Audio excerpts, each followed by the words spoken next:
Bagaimana hukum melewati orang yang sedang sholat? Ini Pak, kemarin sudah saya sampaikan Pak. Hadirin, melewati depan orang sholat itu ada dua sudut pandang. Satu sudut pandang orang yang berjalan melewati di depannya, kedua orang yang sedang sholat itu sendiri. Hadirin, hukum awal melewati orang yang sedang sholat di bawah batasan sutra, ya kan?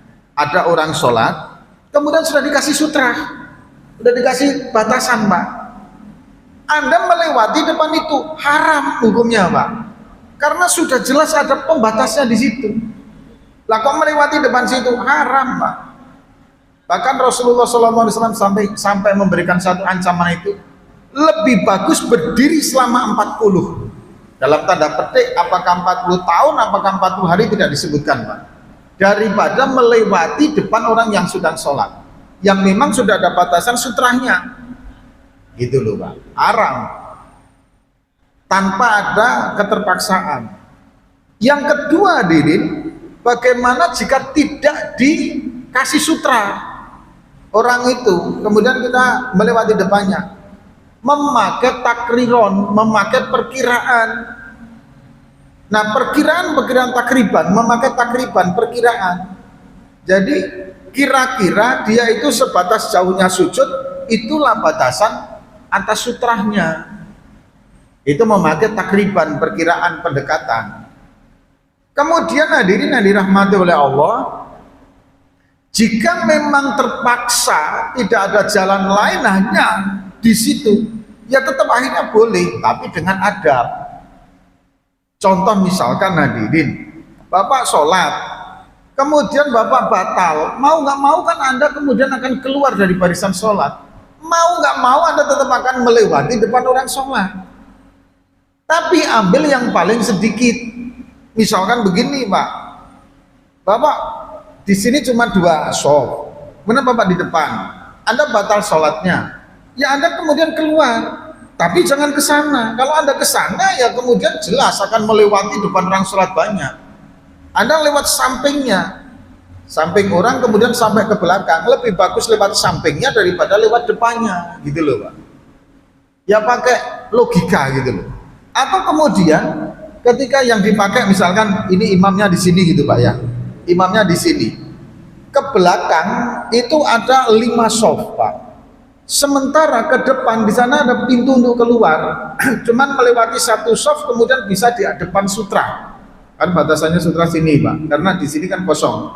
Anda lebih bagus ke sini kemudian lewat sini, Pak. Kan begitu.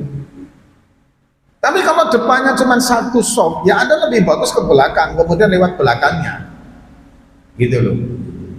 Jadi ada satu kemaslahatan yang meminimalisir fitnah. Kalau ternyata lewat di depan sutra ini, meskipun di atas di depannya sutra, tapi lebih menimbulkan fitnah. Sementara cuma 2 soft, ya Anda mending ke belakang gitu loh, Pak. Misalkan 1, 2, 3, ya kan? Anda di posisi 2 atau posisi 1.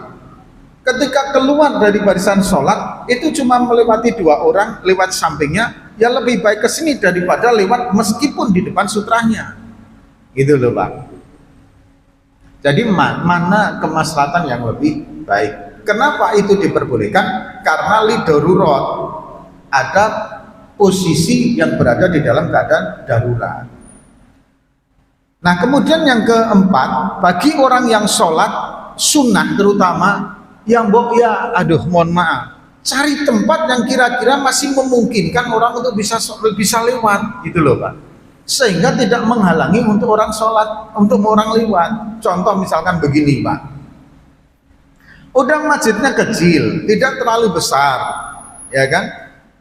Anda sholat sunnah, kemudian di sini ada, di sini ada, di sini ada, di sini ada, sementara beberapa tempat kosong, tapi sholat Anda itu menutupi jalur untuk orang mau bisa ke depan. Ya akhirnya kan jadi fitnah. sementara di belakang sudah habis. Makanya hadirin, kalau memang datang awal, mohon maaf Pak, gini Pak, sopan santun itu memang bahasa tubuh, saya sepakat, ya kan? Tapi penggunaannya pun jangan kemudian sopan santun yang keliru. Contoh misalkan begini Pak, masalah soft awal, ya kan?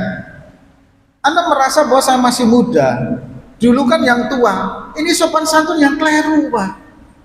Karena soft depan ini Pak, itu memang yang paling utama. Anda datang sebaiknya memang harus ke soft depan dulu, sehingga memungkinkan orang yang sholat di belakangnya itu banyak, sehingga menghindari daripada kesulitan-kesulitan itu. Pas saya kan bukan alim ulama, depan kan alim ulama. Salahnya alim ulama, kenapa datang belakangan? Saya masih muda, untuk orang tua. Salahnya orang tua, kenapa nggak di depan, gitu loh Pak. Kalau Bapak memang sudah merasa umur sudah sepuh, sudah tua, dan Anda memang mempunyai kapasitas ilmu agama yang baik, yang bagus, segera merapat di depan, sehingga yang lain tidak kesulitan. Jadi kalau datang ini, penyakit kita memang seperti itu Pak. Jadi begini, saya dulu di SMA itu Pak, karena saya mondok itu setelah SMA, saya SMA-nya SMA umum Pak. Kawan saya itu masuk program pertukaran pelajar Amerika Indonesia. Ceritalah dia. Saya tanya kepada dia, perbedaan murid di sini dengan di sana itu apa? Di sana itu mereka ini kalau memang menginginkan pemahaman, berebut untuk yang di depan. Kalau kita kebalikannya, justru berebut duduk di belakang.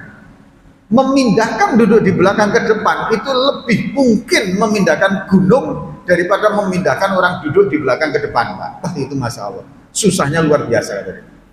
Iya juga memang kita mempunyai kebiasaan seperti itu. Kembali ke tadi, intinya hadirin, kita ini melewati atau berjalan di depan orang yang sedang sholat sampai masuk batas di bawah sutra tanpa ada keterpaksaan, haram hukumnya Pak. Haram. Bahkan lebih bagus berdiri selama 40 hari atau 40 tahun daripada harus melewati di depannya orang yang sedang sholat. Yang pertama. Yang kedua, melewati orang yang sedang sholat di bawah sutra, ya kan, itu diperbolehkan selama hadirin ada alasan yang diperbolehkan syar'i. Di bawah sutra itu masih diperbolehkan hadirin jika ada unsur darurat, keterpaksaan. Nah, sebaiknya bagi orang yang sholat, mohon ketika sholat sunnah, ambillah tempat, ambillah lokasi di mana tidak menimbulkan kesulitan orang lain, sehingga orang lain akan susah ketika harus mencari tempat untuk sholat. Jangan sampai seperti itu Pak.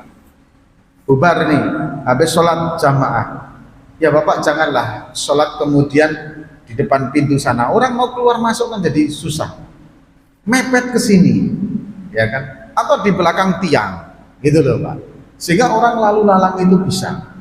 Ini tidak, sudah datang belakangan, kadang sholatnya di depan pintu keluar masuk, ayo ngalang-ngalangin Pak, ya kan gitu. Ini kita seperti itu. Masih banyak ilmu yang harus kita gali di dalam masalah fikih ini. Demikian hadirin yang bisa kami sampaikan. Insya Allah kita sambung di pertemuan yang akan datang. Semoga Allah menjumpakan kita, memanjangkan usia kita dengan umur yang penuh barokah. Amin, amin ya robbal alamin. Kita tutup dengan doa kifarah majlis. Subhanakallahumma wa bihamdika, asyhadu an la ilaha illa anta, astaghfiruka wa atubu ilaik. Wassalamualaikum warahmatullahi wabarakatuh.